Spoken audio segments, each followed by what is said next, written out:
Buenas noches, les damos la bienvenida a la edición central de MBD Noticias. ¿Cómo estás, Martín? ¿Cómo te va, Natalia? ¿Cómo andan ustedes? Bienvenidos, bienvenidas. Tenemos mucha información por delante.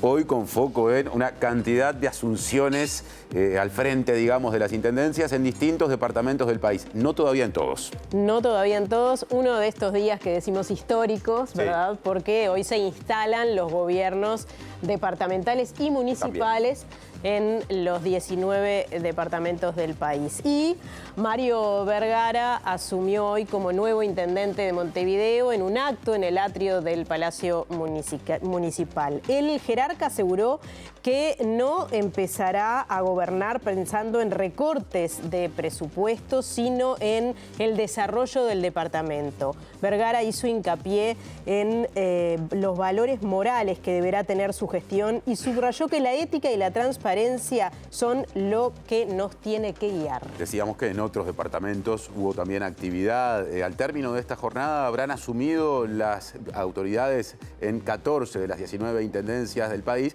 mientras que las 5 restantes van a quedar justamente para la próxima jornada. Mañana el Frente Amplista Daniel Ximénez a las 11 va a estar asumiendo en Minas como intendente de La Valleja, y también van a asumir intendentes blancos: Alejo Umpierres, Guillermo Besosi, Mario Silvera y Carlos Enciso en Rocha, Soriano 33 y Florida respectivamente. Todo esto, insisto, será mañana. Sí, muchísimas cosas. Asumieron también ediles y edilas en cada uno de los departamentos en donde se instaló el nuevo gobierno, y tendremos todo eso en esta edición informativa, pero más. Asumimos la responsabilidad de presentar los titulares.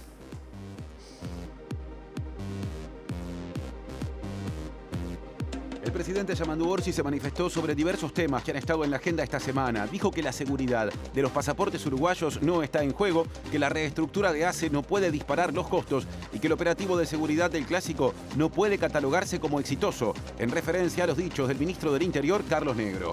Francisco Leñani asumió en Canelones, anunció que trabajará por la vivienda de las personas en situación de calle, la creación de nuevos centros para atender la violencia de género, y prometió reforzar la búsqueda de restos de personas desaparecidas en el Batallón 14 de Toledo. La ministra de Defensa Nacional, Sandra Lasso, dijo que se creará un grupo de trabajo interdisciplinario para analizar la ley de derribos vigente y definir eventuales modificaciones. La Comisión Coordinadora contra el Lavado de Activos y el Financiamiento del Terrorismo aprobó la Estrategia Nacional en la materia. La titular de la CENACLAF, Sandra Libonati, informó que el documento será elevado al presidente Orsi para su ratificación. El presidente brasileño Luis Inácio Lula da Silva reunió de emergencia este jueves a su gabinete para analizar la crisis diplomática con Estados Unidos, luego de que el presidente Donald Trump anunciara la aplicación de aranceles de 50% a los productos de Brasil. El secretario general de Naciones Unidas, Antonio Guterres, calificó de inaceptables las sanciones impuestas por el gobierno de Estados Unidos contra la relatora de la ONU para Palestina, Francesca Albanese, quien acusó a Israel de llevar a cabo un genocidio en Gaza. Aquí estamos, y es un aquí amplio porque nos pueden seguir a través de la web de TV Ciudad, tvciudad.uy, también a través del canal de TV Ciudad en YouTube, y nos pueden escuchar por Uniradio 107.7 de FM en Montevideo y área metropolitana, radio de la Universidad de la República, que también se puede escuchar a través de su web uniradio.edu.uy. Sigue Natalia, llaman los móviles. Sí, Martín, y vamos a empezar con algunas repercusiones de la asunción de Mario Vergara, de la que hablábamos recién en la portada. Diego Martini, ¿por dónde andás? Natalia, Martín, buenas tardes para todas y todos. Espacio Colabora de Montevideo. Vamos a estar hablando en unos minutos con Silvia Tejera, que es la presidenta del sindicato de ADEOM, el sindicato de los trabajadores municipales, para ver qué opinan justamente de esta nueva administración y de, obviamente, la que se fue y cómo quedó la situación.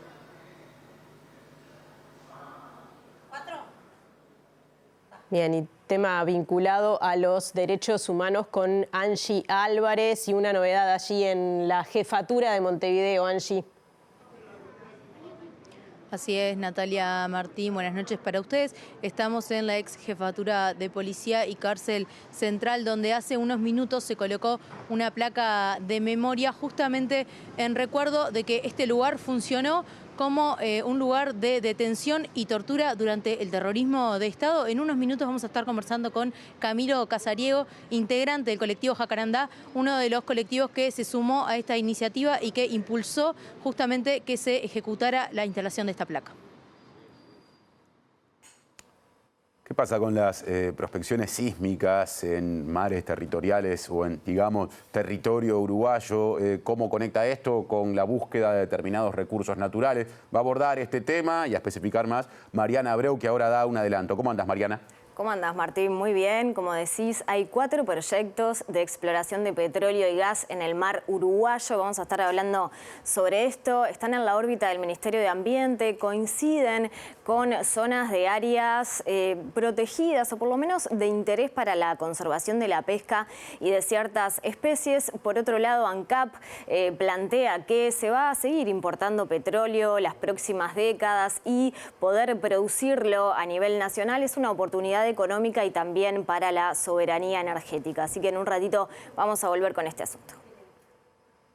Otro asunto. La ministra de Defensa Nacional, Sandra Lasso, dijo que la idea de modificar por decreto la ley que permite en última instancia, luego de cumplir con un protocolo, derribar aviones que estén volando por el espacio aéreo uruguayo sin autorización, obedece a cuestiones netamente jurídicas en respuesta al senador del Partido Nacional y exministro de Defensa Nacional, Javier García, que la considera una vergüenza.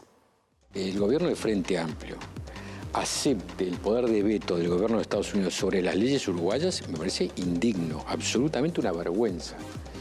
Es aceptar esto y mañana qué. Creemos que esto es una cuestión que no es política, no es ideológica, es estrictamente jurídica.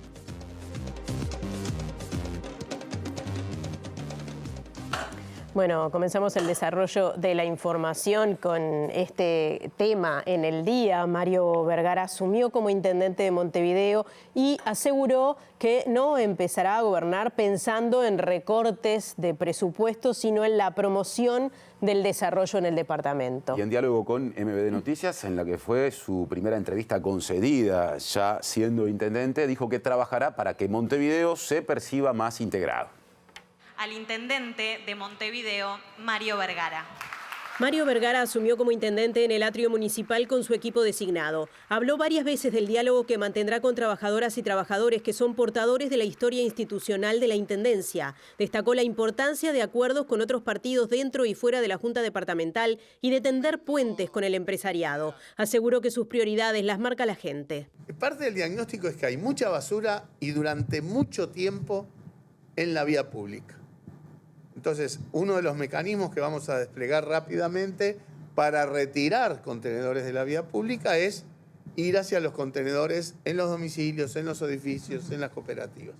Ese es un paso fundamental. Pero eso tiene que venir acompañado con mejorar el barrido, con los motocarros que funcionan, con la cultura en la casa, en el hogar, en el comercio, en la empresa, de volcar la basura al sistema ya clasificada. Vergara también habló de profundizar algunas medidas en el transporte en Montevideo y el área metropolitana. El cambio, sobre todo en la parte de la ciudad de Montevideo, casi entre 450.000 y medio millón de autos circulan por Montevideo. Claro. Y bueno, la ciudad es más o menos la misma. Hay más de 20.000 autos nuevos por año en Montevideo. Tenemos un problema que es estructural y que hay que resolverlo con proyectos estructurales de dimensión, de envergadura, que ya están sobre la mesa, que trabajan en lógica metropolitana, Montevideo Canelones, y que requieren, por supuesto, el concurso del Gobierno Nacional, del Ministerio de Transporte. Mario Vergara dijo que las autoridades salientes de la Intendencia Capitalina le informaron de la necesidad de aumentar el precio del boleto, porque así lo indicaba la paramétrica. El boleto está subsidiado en general, ¿verdad? Eso creo que toda la población lo tiene claro. Y bueno, si uno no va acompasando un poco en función de la paramétrica el precio del boleto, bueno, eso tiene impactos también por la gestión financiera de la Intendencia, que son recursos públicos. Vergara también señaló que se jerarquizará el trabajo en la zona rural de Montevideo, donde hay miles de hectáreas con producción de frutas y verduras para todo el país. Por eso ya se resolvió que la unidad Montevideo Rural pase a ser una división dentro del organigrama. Algunas características personales, profesionales, en este caso, del nuevo intendente de Montevideo. Mario Vergara es doctor en Economía y contador, grado 5 de la Universidad de la República en la Facultad de Ciencias Sociales. Es integrante de la denominada Generación 83, trabajó en el Centro de Estudios Estratégicos 1815, junto al general Líber Seregni, fue presidente del Banco Central, subsecretario y ministro de Economía y Finanzas y 2 veces electo senador en 2019 y en 2024. Mario Vergara Duque tiene 60 años y es economista y contador público egresado de la Universidad de la República. En 1998 obtuvo su doctorado en Economía por la Universidad de Berkeley, en California. Profesor de Microeconomía, Macroeconomía y Economía Descriptiva en la Facultad de Ciencias Económicas y de Administración, es docente grado 5 en la Facultad de Ciencias Sociales de la Universidad de la República, donde imparte los cursos de Economía de la Regulación, Teoría de Contratos, Economía de las Instituciones y Microeconomía Bancaria. También ha enseñado a niveles de posgrado en Argentina, Paraguay, Perú y Cuba. Integra la denominada Generación 83 de universitarios que mantienen militancia social y política. Precisamente desde 1983 se integró al Frente Amplio, primero como miembro de la Juventud Comunista y el Partido Comunista del Uruguay hasta 1990 y luego como independiente hasta la formación de su propio sector. Al retorno de sus estudios de posgrado en Estados Unidos, se integró al trabajo con el general Líber Seregni, convirtiéndose en uno de sus hombres de confianza en el Centro de Estudios Estratégicos 1815. Entre 2001 y 2005, en el gobierno del presidente Jorge Valle, se desempeñó como director de la Unidad Reguladora de Servicios de Comunicaciones. Tras el triunfo electoral del Frente Amplio en las elecciones de 2004, Tabaré Vázquez lo designó subsecretario de Economía y Finanzas, acompañando al ministro Danilo Astori. En noviembre de 2008, asumió como presidente del Banco Central del Uruguay, cargo que desempeñó hasta diciembre de 2013, cuando fue designado ministro de Economía y Finanzas. Entre 2015 y 2018, asumió nuevamente la presidencia del Banco Central del Uruguay. Electo senador en 2019, fue reelecto en 2024, banca a la que renunció el martes 8 de julio para asumir como intendente departamental de Montevideo. Bueno, también asumió el equipo de gobierno junto a Mario Vergara, el nuevo director del Departamento de Desarrollo Ambiental de la Intendencia de Montevideo, Leonardo Herú, destacó que en los próximos días se presentará una batería de acciones concretas a desarrollar a corto plazo en materia de limpieza y recolección de residuos. Y dijo que el trabajo se va a fortalecer a través del diálogo directo con las vecinas y los vecinos en los distintos barrios y municipios. Vergara hizo mención a los desafíos ambientales de Montevideo y de Uruguay, pensando en el corto y también el mediano y largo plazo, pensando en las próximas generaciones. Bueno, en todo eso vamos a trabajar y mucho. Estamos convencidos que hay que, como dijo Mario, dedicarle mucho esfuerzo, mucha energía, mucho trabajo en equipo, y dentro de ese trabajo ustedes van a ver que ya en los próximos días vamos a estar presentando una batería de acciones concretas, algunas de ajuste en lo que tiene que ver con los servicios, algunas acciones nuevas que vamos a empezar a desarrollar. Van a ser las primeras semanas con mucho trabajo y mucho diálogo con la población. El intendente de Vergara, Mario, ha hablado de proyectos a largo plazo, incluso proyectos a 10 años. En ese sentido vamos a trabajar, pero vamos a tener acciones de corto plazo en los primeros días. A lo largo de los 5 años queremos posicionar a Montevideo como un departamento que desarrolla políticas ambientales y climáticas sólidas, en consonancia con lo que son los desafíos globales, y vamos a trabajar y mucho para transformar la gestión de los residuos a partir de lo que ya se ha hecho, transformarla con la gente. Esto no se logra solamente desde la gestión departamental o municipal, lo logramos todos y todas. Ahora otra área u otro, digamos, departamento de la Intendencia de Montevideo, sí. Cultura en este caso, porque la directora de Cultura, Débora Quirin, dijo que durante su gestión se va a apostar a la diversidad que hay justamente en Montevideo. Quirin se desempeñó como directora de promoción cultural hasta el mes de febrero de este año, cuando asumió el cargo en la Dirección de Cultura en sustitución de María Inés Ovaldía, quien pasó a ocupar su banca como diputada. En estos años vamos a trabajar en torno a construir comunidad, porque realmente estamos convencidos que las comunidades son la llave, son la clave de la democracia, y por supuesto que también el arte individual y los artistas tienen que encontrar su lugar, tienen que tener su lugar de expresión. El Departamento de Cultura, el impacto es enorme, va, como vos lo decís, también va desde los parques, servicios, bibliotecas, museos, es un lugar muy desafiante. La verdad que hoy, en el 2025, ya pasamos la pandemia, ya conocemos los desafíos de la inteligencia artificial y de la virtualidad, por eso vamos a trabajar sobre todo en dos líneas. Una tiene que ver con escuchar y fortalecer la diversidad de Montevideo, estar atento a la singularidad de los barrios, y lo otro es que hay un valor a defender en lo colectivo, en construir valores comunes, porque el Departamento de Cultura tiene que explorar si hay derechos de las comunidades, si hay necesidades de la cultura a defender. La directora de Cultura de la Intendencia de Montevideo anunció que al frente del Teatro Solís estará Martín Jorge, quien se desempeñó como director de la Banda Sinfónica de Montevideo. En tanto, la dirección del Canal Municipal TV Ciudad estará a cargo de José María Siganda, sobre quien destacó su trayectoria en el área audiovisual. Presenta Asociación de Funcionarios Portuarios. Hacete socio y accederás a beneficios exclusivos como colonia de vacaciones, préstamos, servicios de la salud, tienda online con precios exclusivos y mucho más. ¿Y qué expectativas tiene ADEOM Montevideo ante esta nueva etapa que empieza en la intendencia del departamento en el que está la capital del país? Tema del móvil que presento y que lo tiene ya pronto a Diego Martini. Adelante, Diego. Sí, así es, compañero. Bueno, la asunción de Mario Vergara trae también aparejada la asunción de nuevas autoridades en la mayoría de las direcciones y dependencias de la Intendencia de Montevideo. También hoy la asunción de nuevos ediles, así que vamos a estar hablando de eso con Silvia Tejera, secretaria general de ADEOM. Gracias por estos minutos. Bueno, ¿con qué expectativas se recibe nuevamente un cambio de intendente? Obviamente Montevideo hace 35 años tiene el mismo partido, pero bueno, es un cambio y son nuevas personas también las que asumen. Sí, como decías tú, digo, más allá de que hay un seguimiento en lo que es la fuerza política, cada persona tiene su impronta y bueno, y lo hemos demostrado a lo largo de estos 35 años, el tema de relacionamiento y de situaciones que se van dando. Nosotros, a ver, con la expectativa de buscar mejoras para el colectivo de trabajadoras y trabajadores municipales.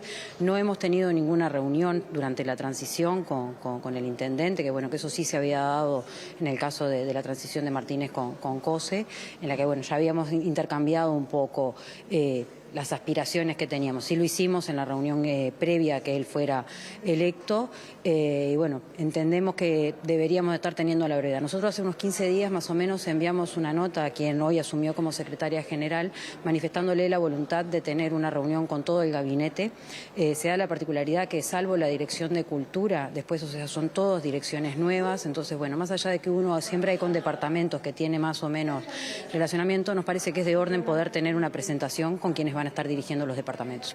¿Cómo le ha afectado a los trabajadores y las trabajadoras de la Intendencia el hecho de esta situación deficitaria a nivel económico que atraviesa la Intendencia?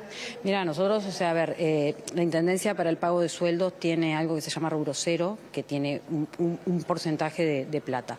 Obviamente que ese rubro cero, o sea, digo, está sobrepasado ya desde hace mucho tiempo y lo que se ve es en el tema del avance de la carrera funcional, el estancamiento de los concursos, el ingreso de personal. Nosotros habíamos tenido en septiembre del 2023 una reunión con Carolina Cose, que en ese momento estaba como intendente, bueno, y había un compromiso de ingresar en el entorno de 150 obreros, básicamente, y bueno, no se llegó a concretar en lo que fue en este periodo. Se iniciaron los concursos, pero los compañeros no entraron. Entonces, bueno, obviamente que el reclamo y demás va a estar en el ingreso de personal y en la remunicipalización de servicios.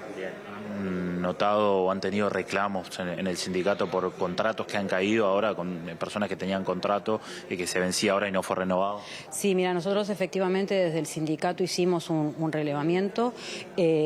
Nosotros siempre reivindicamos el ingreso por concurso, ¿no? Y acá queda demostrado por qué es la importancia de que quienes desempeñan las tareas sean por concurso, porque bueno, te ganaste el lugar. Se da la particularidad que hay mucha cantidad de contratos, mucha metodología, entonces bueno, conviven los contratos de cargo de particular confianza, que sí efectivamente ingresaron como asesores o como secretarios personales de los directores de departamento, y después compañeros que por ahí trabajan también en el medio de comunicación. Tenemos trabajadores sociales, hay arquitectos, hay abogados también, que bueno, que se los contrató con esa metodología, que un poco va relacionado al tema del rubro cero que yo te decía, que es plata que se pasó ya hace mucho tiempo, entonces bueno, buscan por otra metodología de contratación. Nosotros sabemos que bueno, que en base un poco a la movida que se hizo desde la parte de ADIOM, hay compañeros que no son de los cargos de particular confianza, que se les prorrogó su contrato hasta el 31 de diciembre, que es la metodología de contratación que tienen siempre y que históricamente, aún en cambio de gestiones, perduraba hasta el 31 de diciembre y después sí, el director de departamento y el propio intendente evaluaba si era necesario o no.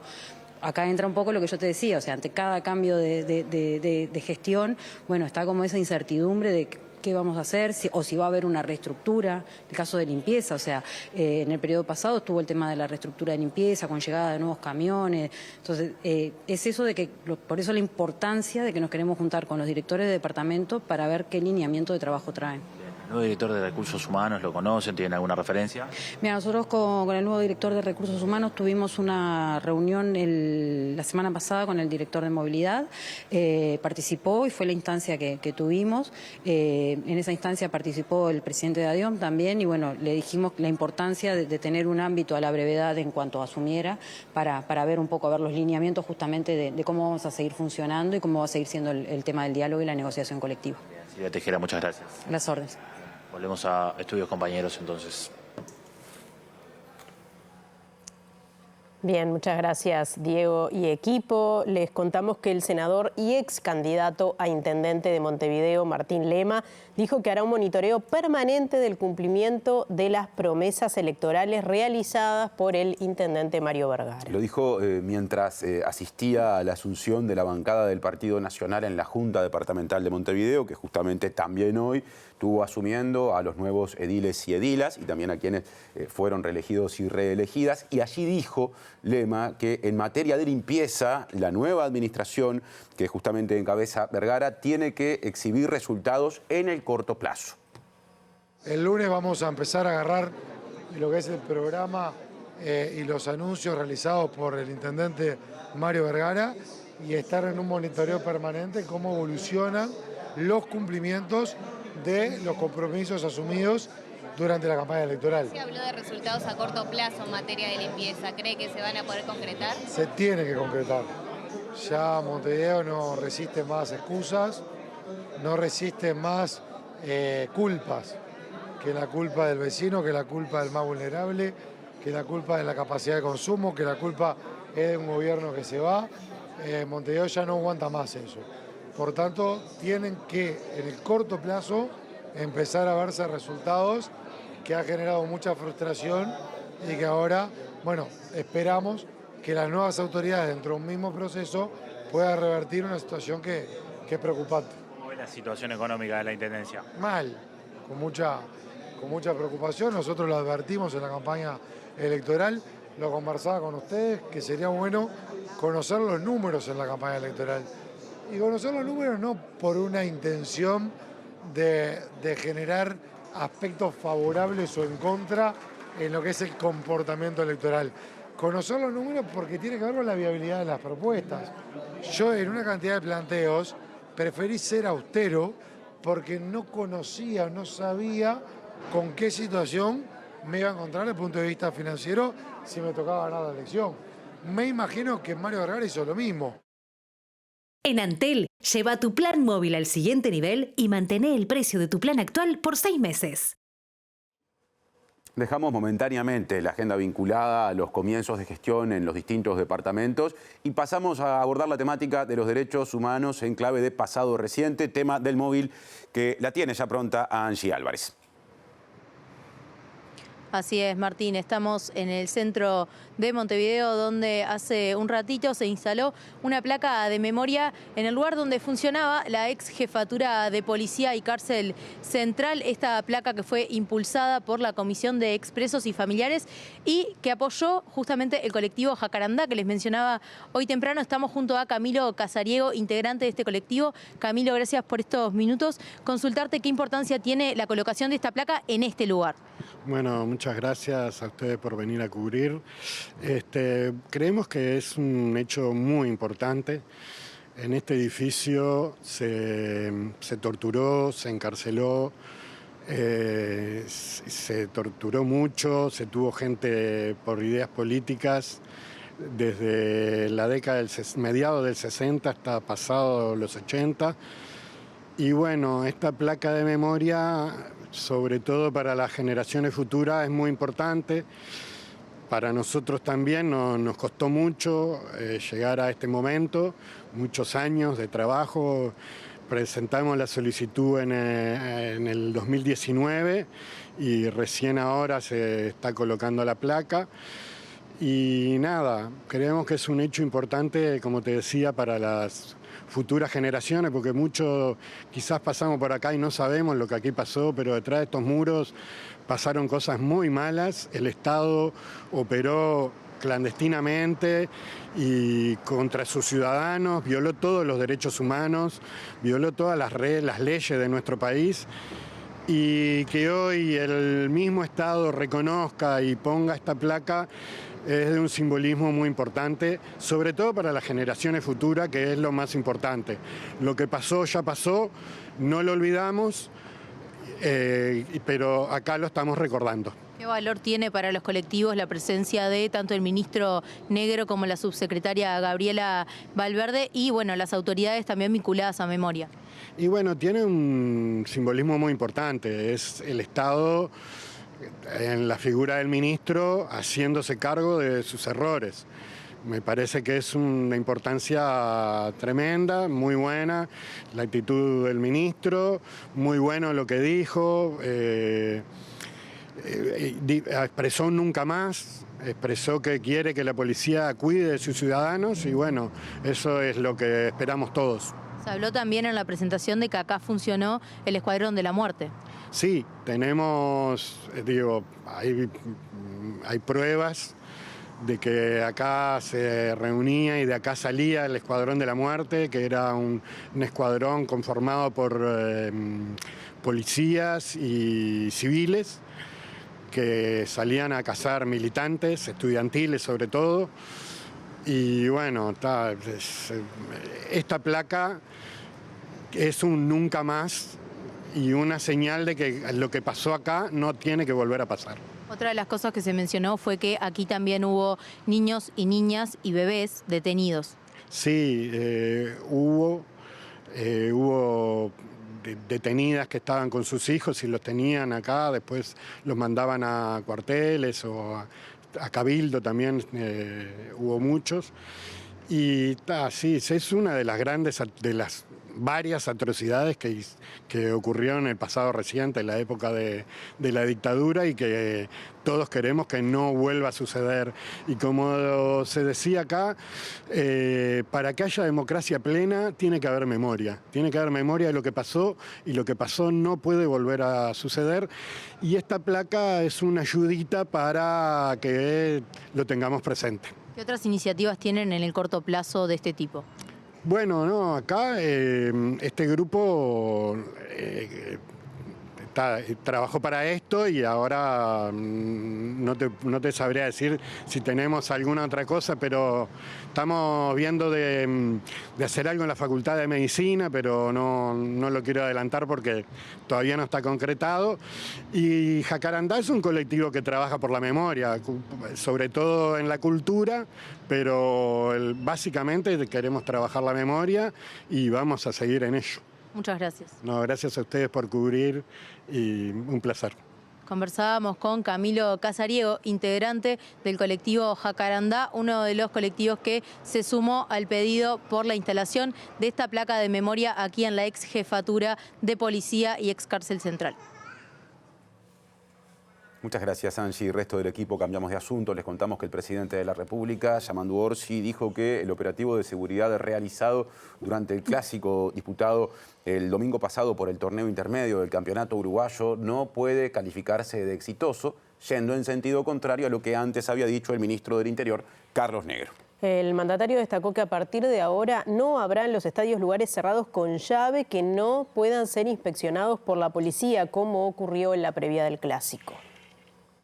La seguridad es responsabilidad del Estado hasta este punto, de ahí para adentro es de los clubes. Lo que sí es cierto, tenemos que tener mecanismos aceitados y cumplir con lo que está establecido. Y algunas cosas nuevas que se resolvieron y que creo que, por lo que me decía el ministro, llegaron a un buen acuerdo con los clubes, ¿no? ¿Considera que fue exitoso el operativo? Yo no le pondría el nombre exitoso porque siempre que hay una desgracia, eso más que se relativiza. Lo que sí es claro es que la situación de violencia en el deporte sigue.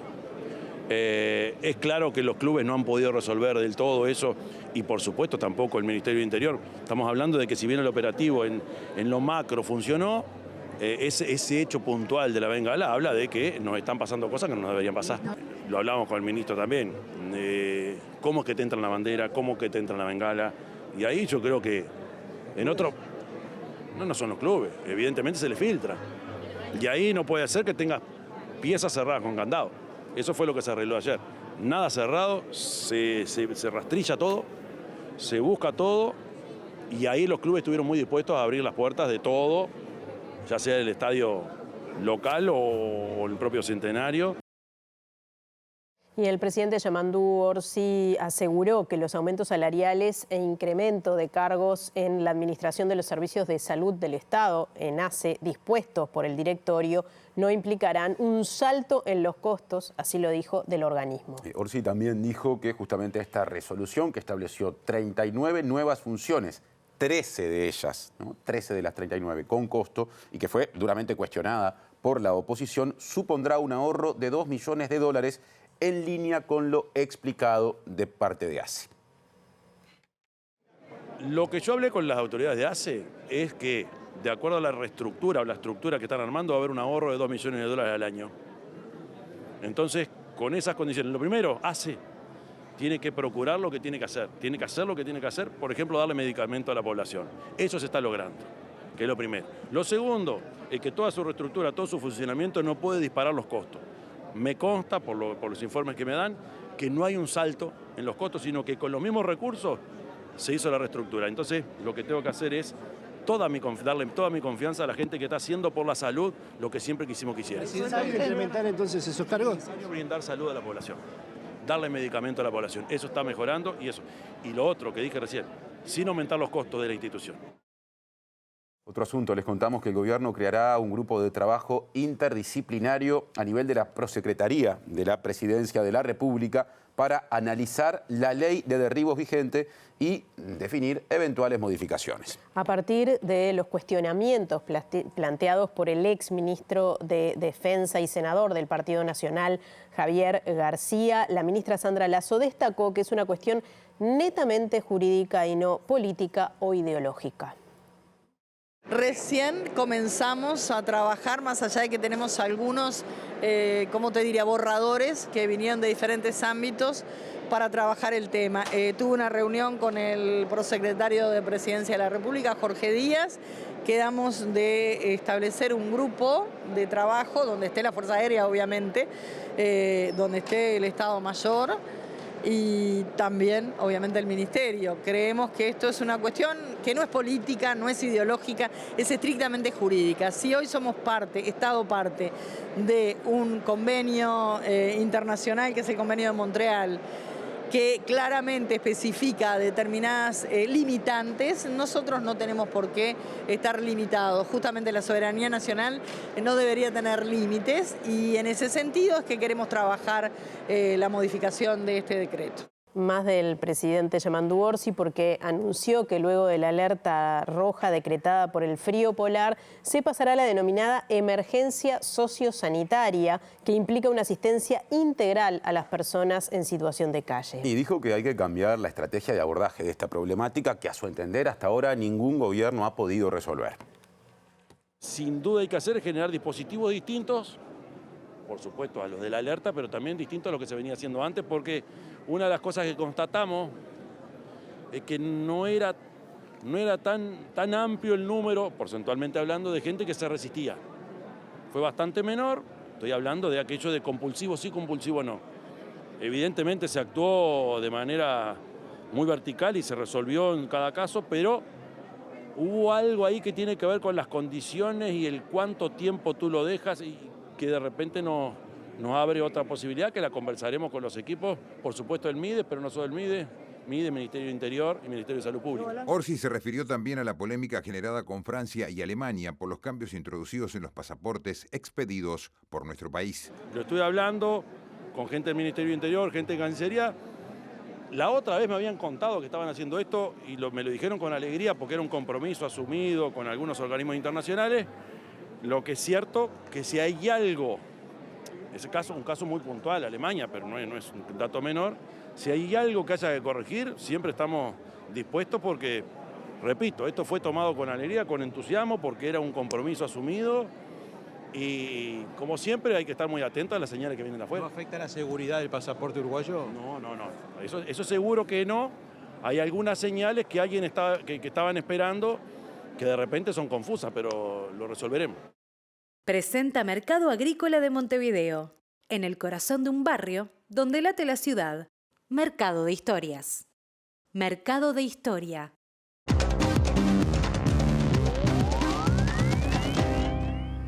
¿Qué tal? Buenas noches. Abrimos el capítulo internacional a todo Brasil. Lo adelantábamos ayer cuando el presidente de Estados Unidos, Donald Trump, anunciaba que le iba a aplicar 50% de aranceles a Brasil. Esto enmarcado, por un lado, en lo que ha dicho es una relación desigual comercial, por supuesto, entre Estados Unidos y Brasil, pero que tenía otro trasfondo y que tiene que ver también con la defensa que ha hecho el presidente Trump acerca de la situación que está atravesando el expresidente Jair Bolsonaro. Ya lo había esbozado el pasado lunes a través de sus redes sociales en un tono amenazante, diciendo que se lo estaba persiguiendo, que a él le había pasado lo mismo, que era una cacería de brujas, lo que le estaba ocurriendo al exmandatario, sobre todo por el proceso que enfrenta por su intento o presunto intento de golpe de Estado. Naturalmente que con el correr de las horas se ha ido incrementando esta crisis diplomática al punto de que hoy hubo una reunión de gabinete de la cual vamos a dar cuenta después de lo que dijo Lula da Silva, pero así arrancaba esta historia en las últimas horas vinculada justamente con este enfrentamiento que mantienen hoy Estados Unidos y Brasil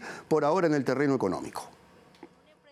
El presidente Donald Trump reclamó por cientos de secretas e ilegales órdenes de censura contra redes sociales estadounidenses, lo que incluiría millones de dólares en multas, y acusó a Brasilia de tener una relación comercial muy injusta con Washington, que está lejos de ser recíproca, según dijo.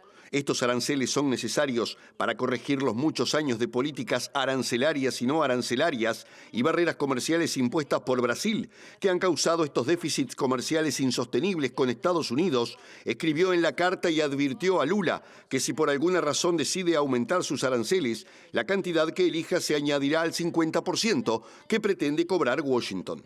Por su parte, el presidente brasileño Lula da Silva subrayó este miércoles que Brasil es un país soberano, con instituciones independientes, que no aceptará ser tutelado por nadie, en referencia tanto a los aranceles como a los procesos judiciales y de libertad de expresión. El mandatario brasileño calificó de falsa la aseveración de Trump referente al déficit en la relación comercial entre las dos naciones, alegando que las propias estadísticas de Estados Unidos muestran que ese país tiene en el comercio de bienes y servicios con Brasil un superávit de 410.000 millones de dólares durante los últimos 15 años.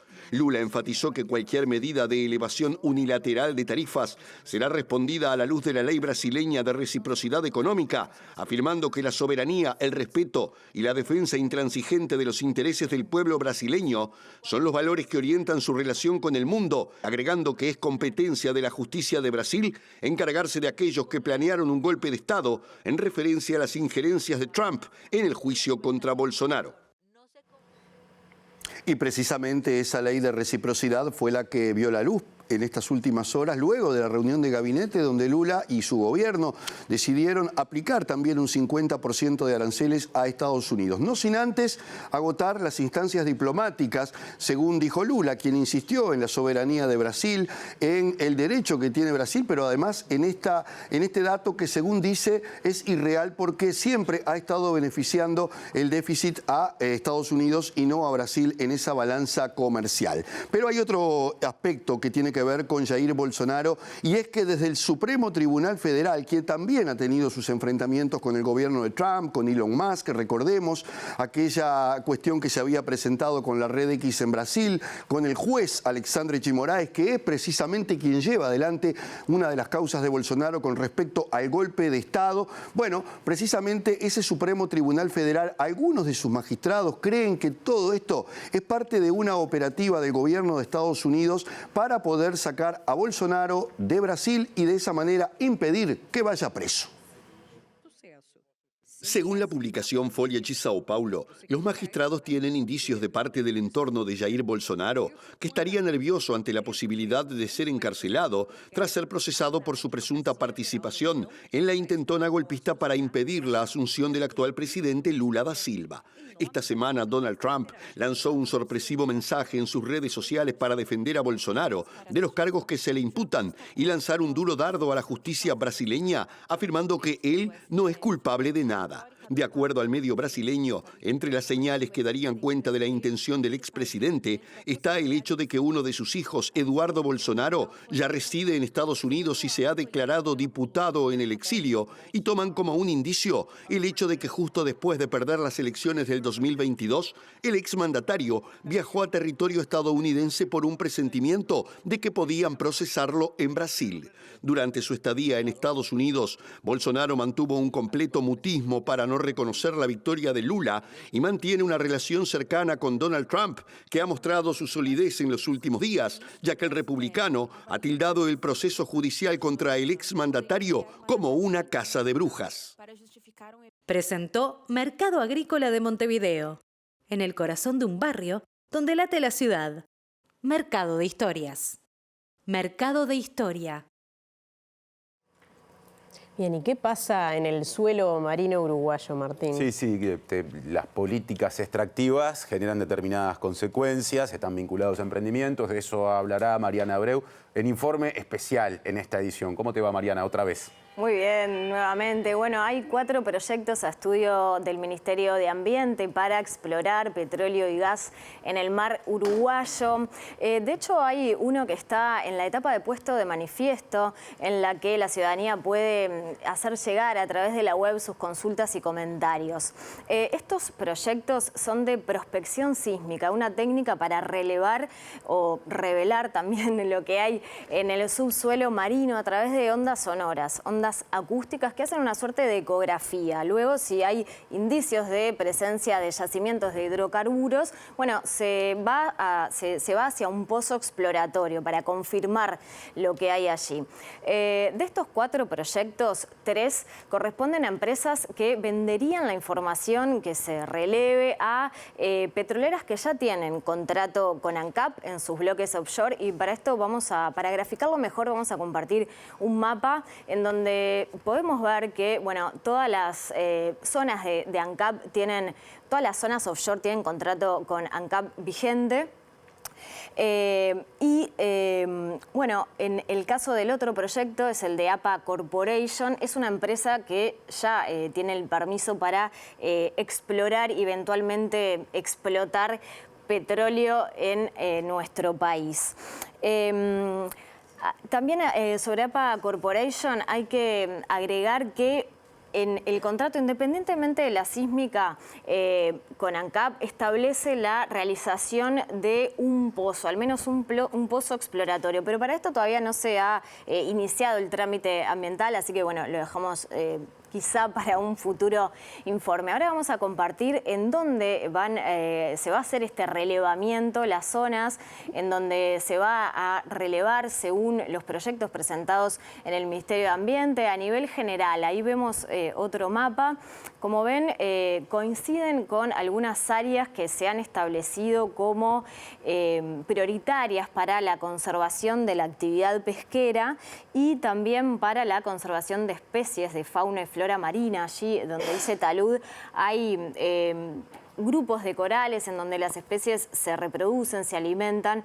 Entonces, bueno, se avanzó en un trabajo interinstitucional y también científico para establecer esta área como de relevancia. De hecho, esto se plasmó en un decreto del Poder Ejecutivo anterior bueno, planteaba encaminarse a proteger esta área. Lo que se dice desde ANCAP es que esto no quiere decir que se ejecute todo el relevamiento en esa zona, ¿no? Esto tiene que ver con el interés que puedan presentar las petroleras, tiene una inversión importante además, y que tampoco van a ser los 4 proyectos, sino que se va a elegir uno para, bueno, revelar la zona que presente la mayor posibilidad.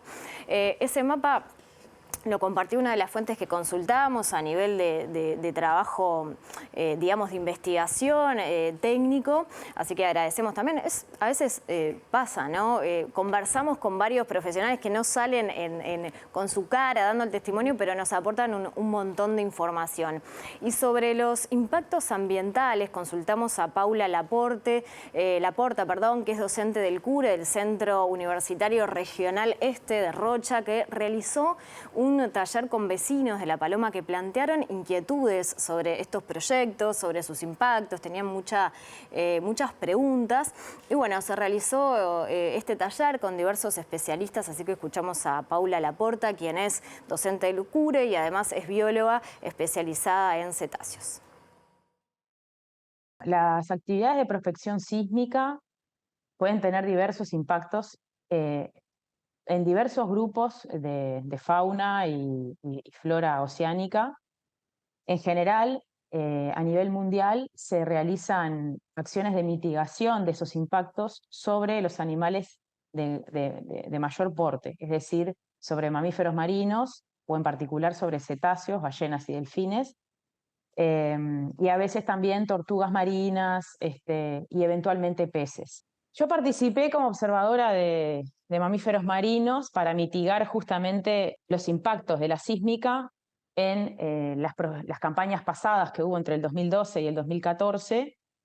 Y bueno, yo ahí me di cuenta que en realidad la mitigación que hay no es tal, o sea, es muy simbólica. El impacto va no solamente en que los animales se alejan de un lugar donde están, que puede ser un sitio de alimentación, puede ser un sitio de reproducción, puede ser un sitio que utilizan habitualmente, sino también en daños directamente físicos, ¿tá?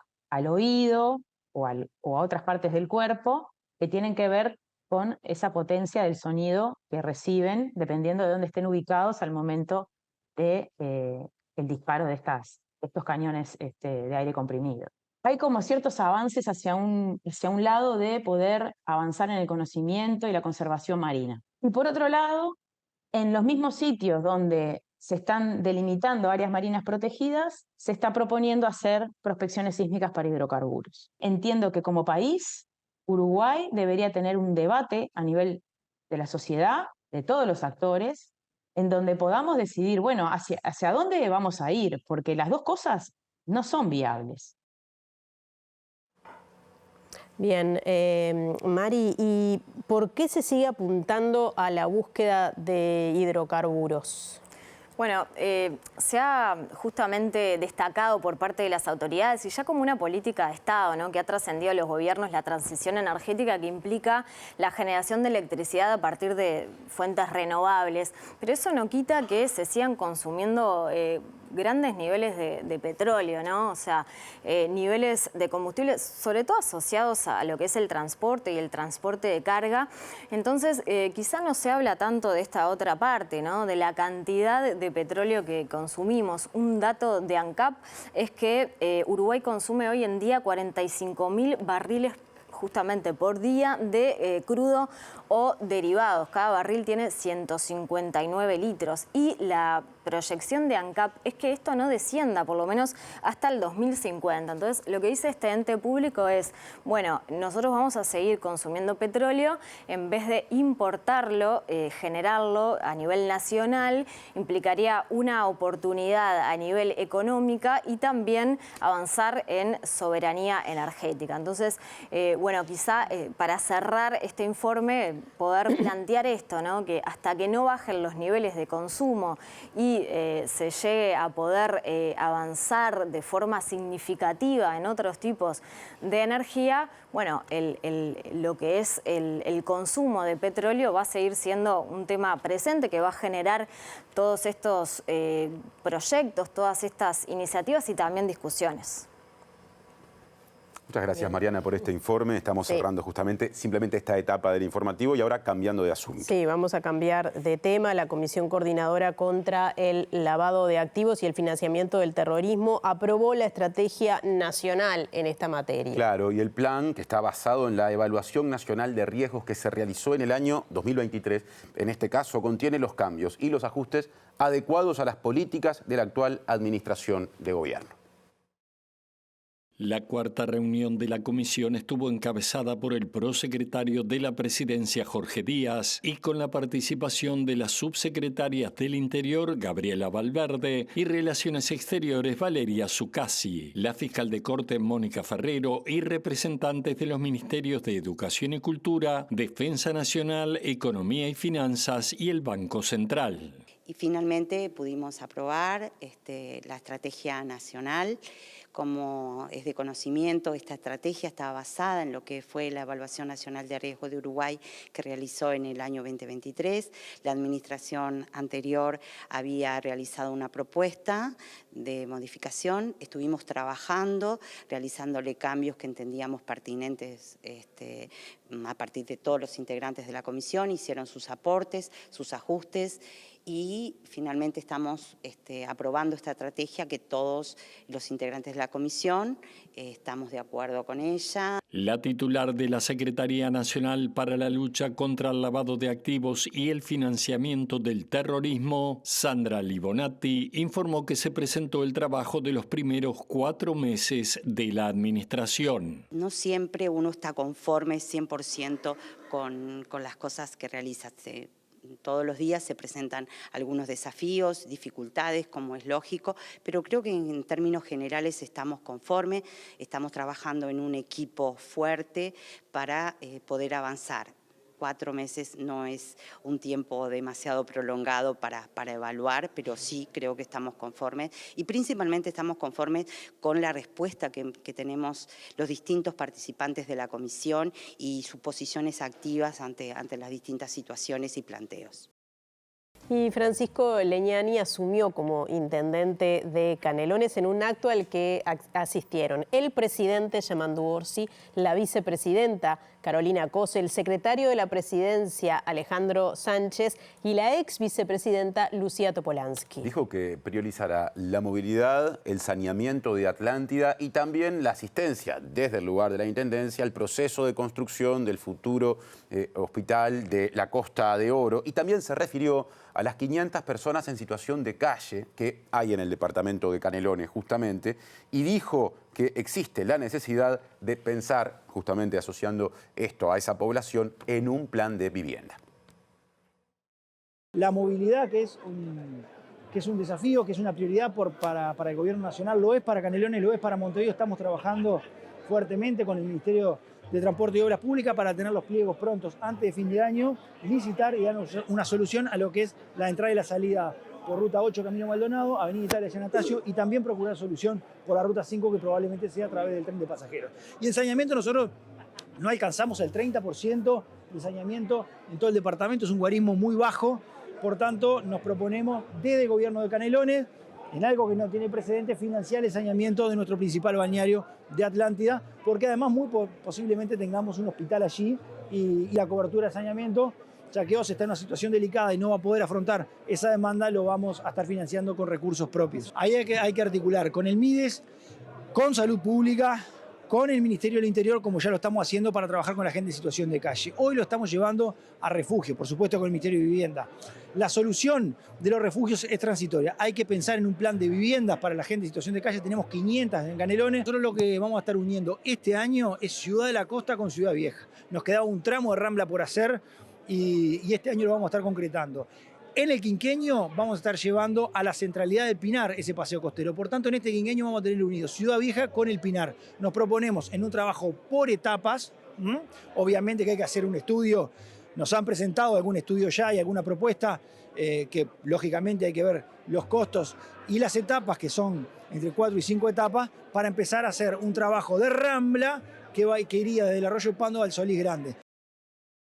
Seguimos en tema, porque al término de esta jornada habrán asumido las nuevas autoridades de 14 de las 19 intendencias del país, ya que las 5 restantes, o en las 5 restantes, las ceremonias van a ser mañana. Los 2 primeros intendentes en tomar posesión de sus cargos fueron Emiliano Soravilla en Artigas y Carlos Albizu en Salto. La ceremonia de asunción de Albizu comenzó a las 11 de la mañana en la capital salteña, a donde llegó el expresidente Luis Lacalle Pou. Ex legislador y ex titular de la Comisión Técnica Mixta de Salto Grande, el nuevo intendente fue el primero de la historia en ser electo bajo el lema Coalición Republicana, que desplazó al Frente Amplio. Integra el Partido Nacional, que no gobernaba Salto desde 1995. El ex diputado Emiliano Soravilla asumió en Artigas, en donde el Partido Nacional gobernará por tercera vez seguida. En el acto habló la ex diputada Valentina Dos Santos, que lidera la agrupación del intendente y asumió como secretaria general meses después de ser condenada por usurpación de funciones. Otro intendente blanco, el licenciado en Ciencias Políticas Diego Irazábal, fue el tercero en asumir. Desde hoy está al frente de la Intendencia de Flores, donde el Partido Nacional gana el gobierno departamental ininterrumpidamente desde 1946. El también nacionalista Nicolás Olivera tomó el cargo de intendente de Paysandú tras ser reelecto el 11 de mayo. Fue la primera vez en 25 años en la que no hubo cambio en el partido político gobernante en ese departamento, donde además no había una reelección desde el 95. Ante la presencia del presidente Yamandu Orsi, Miguel Abella asumió en Maldonado para sustituir a Enrique Antía, en cuya gestión fue director general de Administración y Recursos Humanos. Con él comenzó el tercer periodo seguido de gobiernos blancos en Maldonado. En Durazno, a las 15 empezó la ceremonia de asunción del intendente Felipe Algorta, quien en el gobierno pasado fue director de UTE en representación del Partido Nacional, que gana en Durazno desde 1950. Una hora más tarde, Guillermo Rodríguez comenzó su gestión en Colonia. Fue secretario general durante la gestión del ex jefe comunal y ahora senador Carlos Moreira y pertenece al Partido Nacional, que gobierna allí desde 1958. Además, en Cerro Largo ya asumió Cristian Morel, exalcalde de Río Branco e integrante del Partido Nacional, que gana ininterrumpidamente en ese departamento desde 1946. A esta hora se desarrollan las ceremonias en otras 2 intendencias blancas, ya que la reelecta Ana Ventaverri y el reelecto Wilson Esquerra vuelven a encabezar las intendencias de Salto y Tacuarembó respectivamente. También hoy, a las 18:30, comenzó la asunción del frente amplista Guillermo Lebrato en Río Negro y a las 20 en Rivera arrancará la de Richard Sander, único intendente colorado del país. Mañana ocurrirán las 5 asunciones restantes. El frente amplista Daniel Ximénez asumirá a las 11 como intendente de La Valleja y los blancos Alejo Umpierres, Guillermo Besosi, Mario Silvera y Carlos Enciso entrarán en funciones en Rocha, Soriano, 33 y Florida, respectivamente. En este último lugar coincidirán Orsi y Lacalle Pou.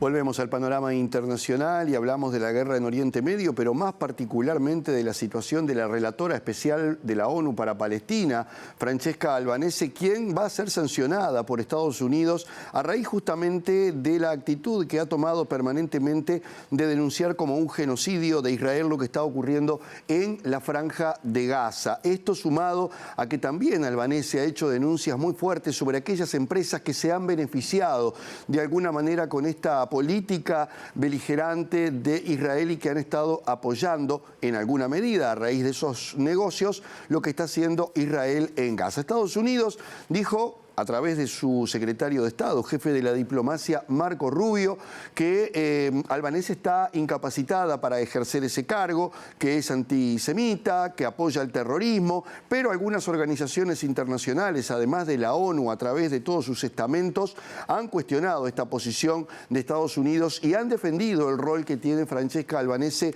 sobre esta situación que se plantea en la Franja de Gaza, particularmente en este caso. Hablando de eso, no vamos a enumerar hoy la cantidad de víctimas que una vez más se produjeron en los distintos ataques que Israel ha llevado a cabo sobre la franja de Gaza. Sí hay que decir que la cifra se va aproximando lentamente a las 57.000 víctimas, por lo menos contabilizadas. Estados Unidos anunció este miércoles que sancionará a Francesca Albanese, relatora especial de la ONU para los territorios palestinos ocupados, tras no haber logrado su destitución del organismo internacional por su investigación sobre las violaciones de los derechos humanos cometidas por Israel en Gaza.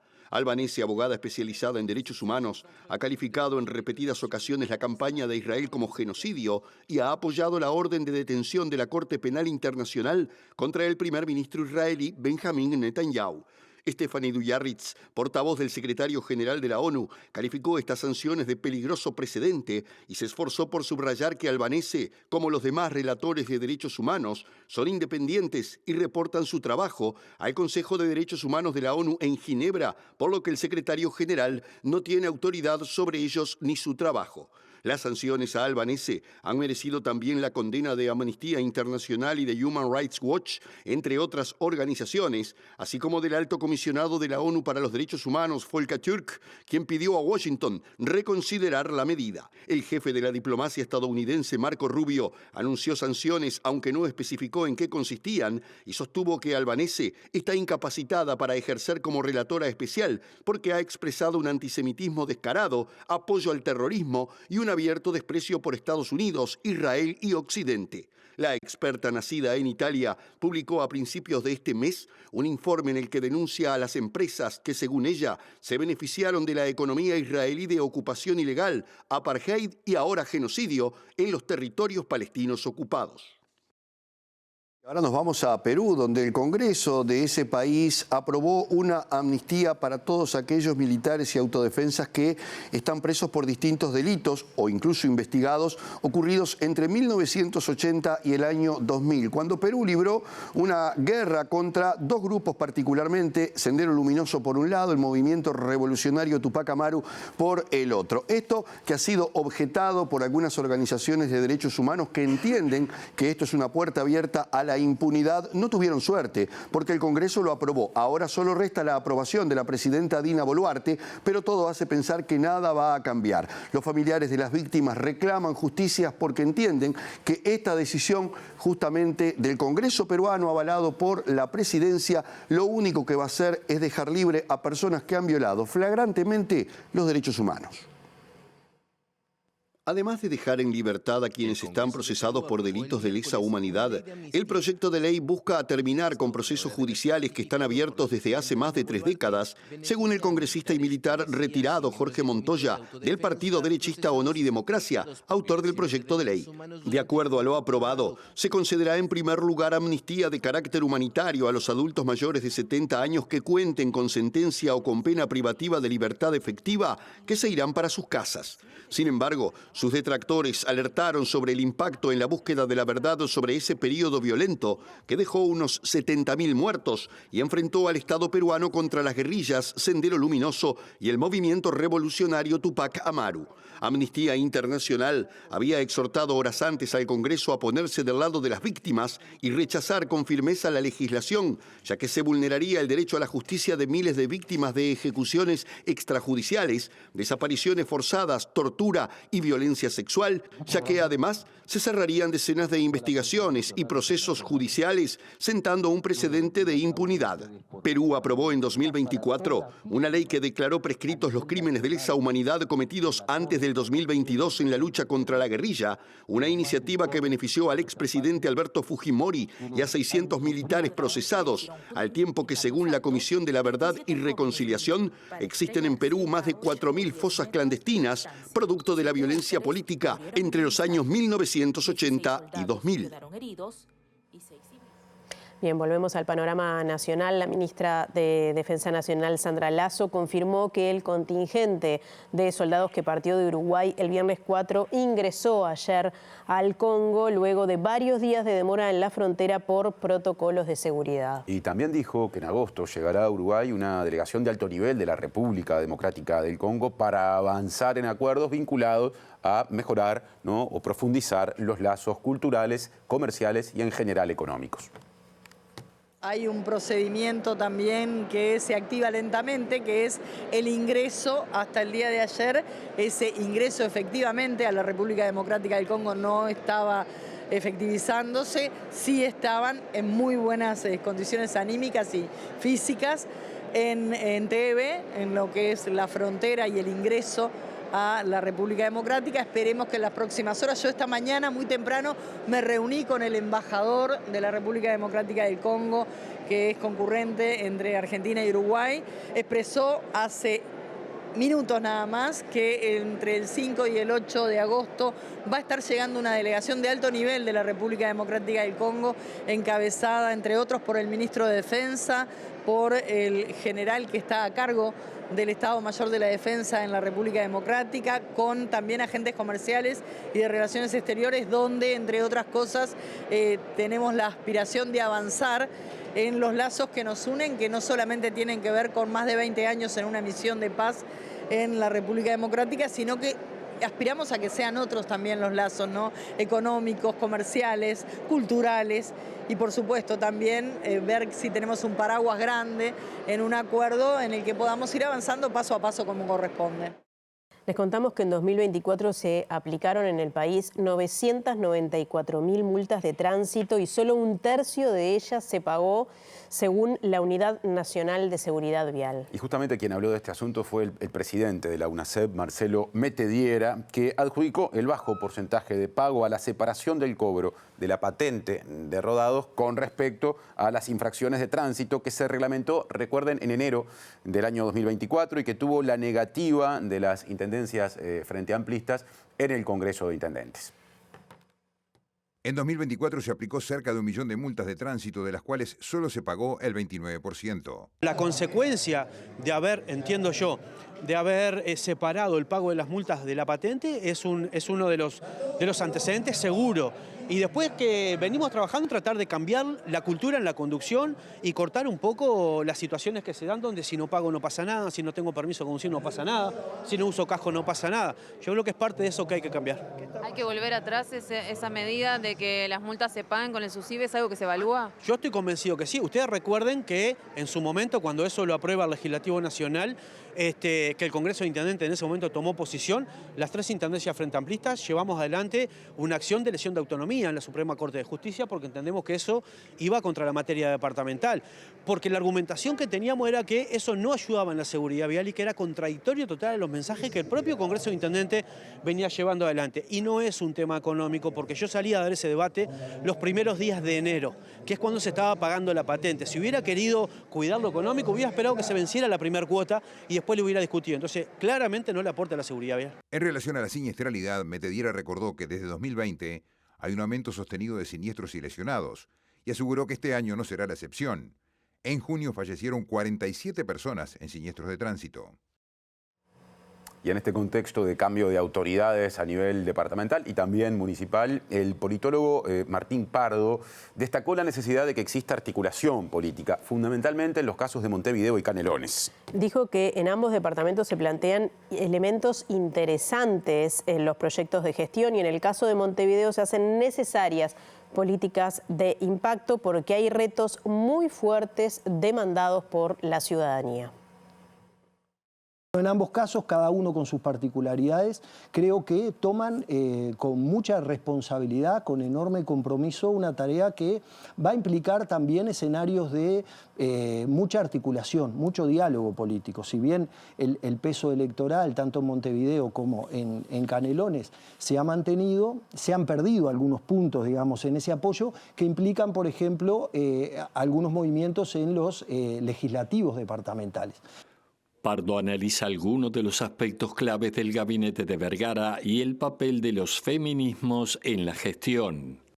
En el caso del gobierno departamental de Montevideo se apuesta muy fuerte a hacer una gestión, yo diría, bueno, de fuerte impacto y de calidad, y ahí entra también el tema de los nombres, ¿no? El tema de figuras que ya tenían o tienen una perspectiva nacional, en el caso de Eru por temas de gestión ambiental. Yo creo que es una señal muy clara que da el intendente en esto de también jugar fuerte en algo que sabemos ha sido el tema más demandado por los vecinos y las vecinas de Montevideo. Es bueno interpretarlo como una señal muy fuerte, ya no solo de la gestión del propio Vergara, sino también creo que de una perspectiva de una fuerza política, que hoy es el Frente Amplio, que también entiende que se juega mucho en esta gestión quinquenal que comienza justamente hoy a darse en el departamento de Montevideo, en un escenario de la descentralización en general, de la gestión subnacional, que la verdad tiene algunos números que a mí me inquietan en relación a la predominancia masculina. Creo que la señal que da Vergara en menor medida, pero también en el caso del gobierno de Canelones creo que hay gabinetes prácticamente paritarios, en el caso de Vergara hay más mujeres incluso. Esa es una muy buena señal en esto también de que los gobiernos de cercanía tienen que actuar desde sensibilidades y ahí creo que los feminismos tienen que pesar de otra manera. Bueno, nos estamos yendo, como es costumbre, antes de irnos repasamos los datos del tiempo. Y como pasa en el repaso del pronóstico de Inumete los días jueves, meteremos un pie en el fin de semana, pero empecemos primero por lo inmediato. El viernes, el pronóstico para mañana, 11 de julio en Montevideo y área metropolitana, dice que por la mañana el cielo estará nuboso con periodos de cubierto y que además habrá neblinas y bancos de niebla. Por la tarde y la noche, cielo nuboso y además neblinas y bancos de niebla otra vez. Las temperaturas extremas pronosticadas para mañana son una mínima de 6 grados y una máxima de 15. Y lo que anunciaba Martín, el sábado 12 de julio en la mañana estará nuboso con periodos de cubierto, neblinas y bancos de niebla. En la tarde, nuboso, periodos de algo nuboso y neblinas. La temperatura mínima será de 6 grados y la máxima de 16. Ya llega el lado B a la pantalla de TV Ciudad, a su término. Estará al aire la edición en síntesis de MBD Noticias con lo más destacado de hoy. Y mañana el reencuentro será a las 8, a las 13 y a las 18:30. Muchas gracias por estar, que pasen bien. Hasta mañana.